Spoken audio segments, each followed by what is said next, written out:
بسم الله والصلاة والسلام على رسول الله. أهلا وسهلا بيكم، نورتوني وشرفتوني. ازيكم عاملين ايه؟ يا رب تكونوا بخير. كل سنة وانتم طيبين. النهاردة هعمل بقى معاكم الزبادي لسحور رمضان. هقول لكم على سر خطير لتماسك الزبادي وكمان ما عملش شرش.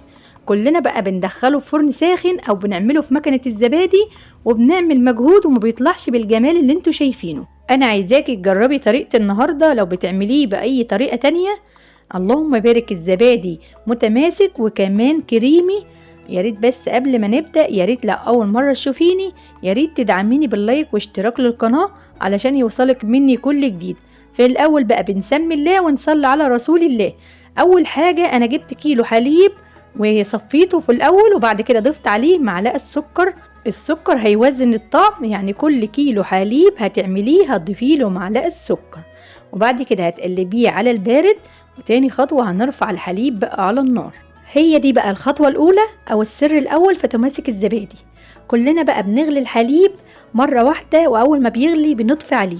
لا، أنا عايزاكي بقى تغلي الحليب النهاردة، تغليه كذا مرة، يعني على نار هادية كده. أول ما بيغلي بنوطي النار خالص زي الشمعة، وإيدنا كده بتكون في الحليب وبنقلب فيه علشان الحليب لو فيه أي مية يتبخر معانا. ولو خايفة إن الحليب يفور معاكي، حطي المعلقة على الحلة وخلي بقى النار هادية خالص علشان الحليب ما يشطش معاكي. وكمان لو الحليب مغشوش وفيه مية، نطلع كل المية، يعني البخار اللي بيطلع من الحليب احنا كده بنخرج المية من الحليب. لازم بقى نخلي الحليب مش اقل من 10 دقايق على النار، بس نخلينا واقفين جنب الحليب ونقلب فيه كل شوية. يعني البخار اللي بيطلع من الحليب ده كله كده بيبقى مية، فدي سبب بيخلي الزبادي مش متماسك خالص. ولو الزبادي بيشرش هقولك في الخطوة التانية بخصوص الحليب. لو عندك حليب ومفرزاه تقدري تطلعيه ويفك معاكي وتغليه كذا مرة لحد ما تطلعي منه كل المية اللي جوه الحليب.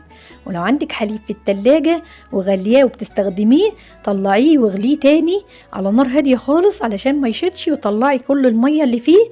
يعني اهم حاجة ان انتي ما تخليش في الحليب مية خالص.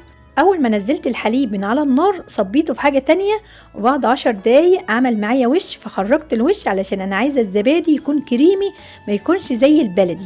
يعني لو انت حابة ان انت تعمليه بالوش خليه. اهم حاجة بقى الخطوة التانية علشان ما يشرش معانا، احنا مش عايزين الحليب يبرد معانا قوي او نخليه سخن جامد. اختبري الحليب في الاول قبل ما تنزلي بالزبادي، علشان لو نزلتي بالزبادي والحليب سخن كده الزبادي هيشرش.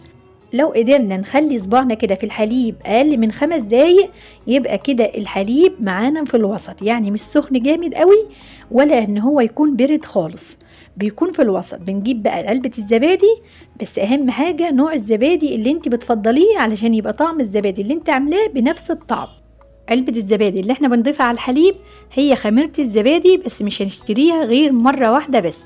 يعني لو حبينا نعمل زبادي تاني بنخلي علبة من اللي احنا عاملينها وبنعمل عليها تاني. علبة الزبادي اللي احنا بنبقى شارينها بيبقى عليها مية، بنصفيها وبعد كده بنفضيها في كوباية، والكوباية تكون ناشفة ما فيهاش مية علشان الزبادي ما يشرش. كل الخطوات دي بتخلي الزبادي يشرش. وبعد كده بناخد عليها 4 معالق لبن كبار، بنقلبهم بالمضرب او بالمعلقة او نقدر نعملهم في الخلاط لو احنا حابين. وبعد كده بنضيف بقى علبة الزبادي على الحليب كله وبنقلبه بالمضرب شوية لحد ما يتخلط معانا مظبوط. بعد كده بقى هنصب الزبادي في الكوبايات. الكوبايات ما يكونش فيها اي ميه، يعني مغسوله وما فيهاش ميه خالص. تقدري بقى تصبيها في علب زبادي تكوني محوشاها عندك، او في علب بلاستيك، او في كوبايات، او في اي حاجه متوفره، يعني اي حاجه كده بس تكون ناشفه من الميه خالص. اللهم صل وسلم وبارك على سيدنا محمد وعلى ال سيدنا محمد. يا ريت بقى لو لسه بتشوفيني يا ريت تدعميني بلايك جميل منك. يلا بقى حط اللايك وتعالوا نكمل مع بعض بقيه الخطوات. الكيلو عمل معايا 7 كوبايات، اللهم بارك. جبت بقى حله وبرص فيها الكوبايات، وهي دي بقى مكنه الزبادي بتاعتي. هي دي بقى اللي هتخلي الزبادي متماسك واللهم بارك من غير ما نشغل الفرن خالص ولا نحط فرن ساخن. بعد ما برص بقى الكوبايات كلها، ولو عامله كميه كبيره تقدري تحطيها في حله واسعه اكبر من كده. بعد كده بنكون حاطين ميه على النار تسخن قبل الغليان بشويه، يعني احنا مش عايزينها ميه مغليه ولا ميه تكون دافيه، يعني ميه كده يكون بتطلع بخار. البخار بقى ده هو مكنه الزبادي، هو اللي هيعمل لنا الزبادي. بننزل المية لأكتر من نص الكوبايات. بنستغل بقى البخار على طول وبنكمر عليه الفوطة، بيفضل بقى البخار رايح جاي تحت الفوطة، فبيعمل لنا الزبادي متماسك. يعني الزبادي ما بيكونش طري او فيه اي مية. بنسيبه بقى على الرخامة او بنركنه في اي مكان لمدة 8 ساعات. ادي بقى شكل الزبادي من غير مكنة الزبادي خالص، ومن غير كمان ما ندخله فرن ساخن. يعني تقدري تعمليه وانت بتجهزي الفطار، وعلى السحور ان شاء الله هيكون جاهز معاكي. اهم حاجة ان انت بس تمشي على نفس الخطوات. هأكد عليكم كمان ما تنزليش بالزبادي على الحليب وهو لسه سخن علشان ما يشرش، وكمان علشان يبقى متماسك نخلي الحليب في الوسط. يعني ما نخلوش ساخن جامد ولا هو يكون بارد جامد، يعني يكون كده في الوسط. نختبر الحليب في الاول، بننزل صباعنا وقدرنا نستحمل الحليب شوية يبقى كده الحليب في الوسط. لو لسعنا وكمان الحليب سخن نصبر عليه شوية لما يهدى، وبعد كده ننزل بعلبة الزبادي.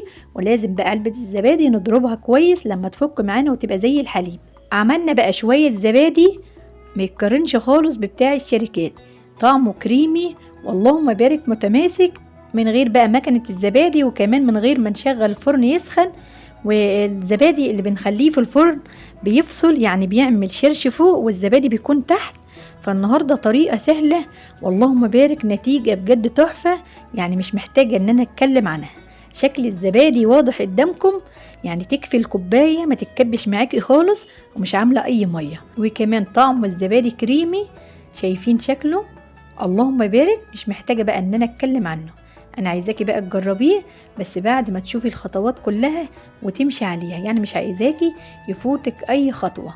لو فاتك اي خطوة الزبادي هيكون ناقصه حاجة، وكمان مش هيطلع بالجمال اللي انت شايفاه. هتعمليه بقى وانت بتجهزي في الفطور، هيكون جاهز معاكي على السحور. يعني بدل ما تشتريه من بره هتعملي بقى الكيلو، هيعمل لك كمية بجد تحفة. شايفين بقى بعد ما خدت نص الكوباية انا قلبتها، يعني متماسك احلى من اللي انا شارياه من بره، غير طعمه المميز اللي انا مش قادرة اوصفه. يعني طعمه كريمي بجد، طعمه بقى احلى من اللي احنا بنشتريه من بره بكتير وما يتقارنش خالص. بعد كده اهم حاجة لو جربتي اي طريقة تانية جربي بقى طريقة النهاردة. يعني في اقل كده من 4 ساعات الزبادي بيكون متماسك اللهم بارك. بتشيليه بقى في التلاجة فبيتماسك اكتر، وطعمه بجد مختلف خالص غير اللي احنا بنشتريه، علشان الحليب اللي احنا عاملينه بيبقى كامل الدسم. طعمه بجد طالع تحفة. بتمنى بقى ان يكون شرحي بسيط، وحلقة النهاردة خلصت، واستنوني في حلقات جاية كتير. بتمنى بس ان انت تدعميني بلايك واشتراك للقناة، واستناني في فيديو جديد، واسيبكم في رعاية الله.